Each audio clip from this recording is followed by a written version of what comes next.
Sudan.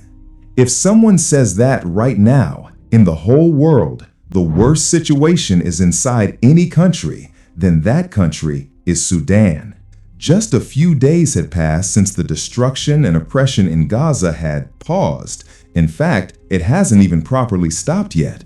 And now, all over social media, Sudan is everywhere.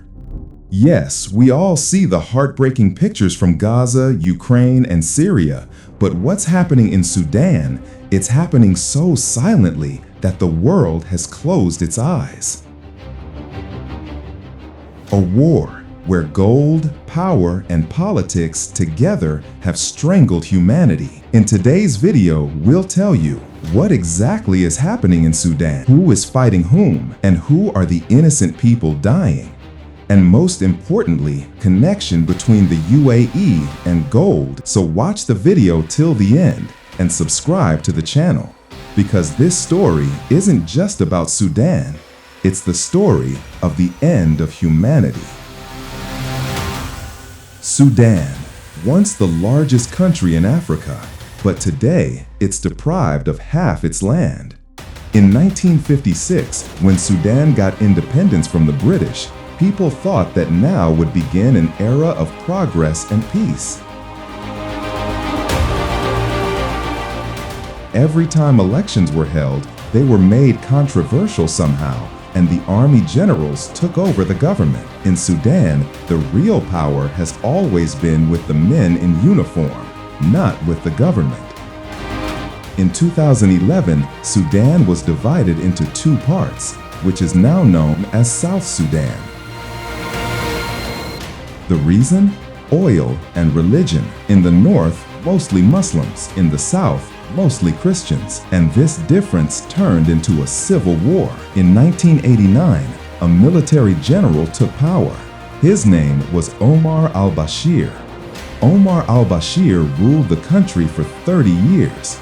Because of corruption, dictatorship, and oppression, he was always afraid that some other force might overthrow him. And that fear made him commit a mistake that destroyed today's Sudan. He created his own personal army for his own protection. These people were brutal, and slowly they became more and more powerful. In 2013, they were declared an official force, and the name given, RSF, Rapid Support Forces. A private army had now been made legal by the government. That means Sudan now had two armies, one national army and one RSF, which was actually Omar al-Bashir's shadow army. In 2019, people revolted against Omar al-Bashir. Street protests, voices on social media, freedom for Sudan. And finally, the RSF also joined hands with the national army to remove Bashir. After 30 years, Omar al-Bashir's rule ended. People thought democracy would finally come. In 2021, the army again took power. And now, the country was being ruled by General Abdel Fattah al-Burhan. But another force was rising. The RSF leader Mohammed Hamdan Dagalo, known as Hemeti. Until early 2023, both were working together, the army and the RSF. But deep inside, a power struggle had begun. Burhan wanted the RSF to come under the National Army's control, while Hemeti wanted his force to remain independent. And that power clash turned into a civil war. More than 150,000 people have been killed, millions have been displaced, and over 500,000 children have died from hunger and disease. Cities destroyed, hospitals burned, and the world silent. Now the question, what is the UAE's role in this civil war? Inside Sudan, Army Chief Burhan openly said, the UAE is funding and arming the RSF. The UAE has denied this every time.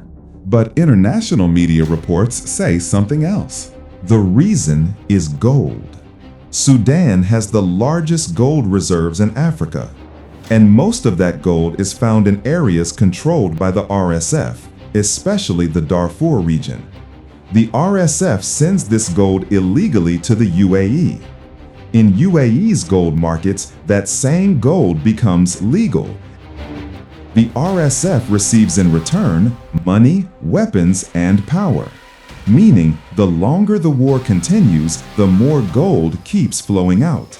On one side, Sudan's children are dying of hunger, and on the other, that same gold is shining in Dubai's malls. This war isn't just for the throne, it's a war for the God of gold. Satellite images show entire villages burned, bodies lying on the streets. Children, women, the elderly, no one was spared. Human rights groups say this isn't just a war, it's genocide. Because Sudan has no oil, no media value, and maybe that's why no sympathy. This story isn't limited to Sudan.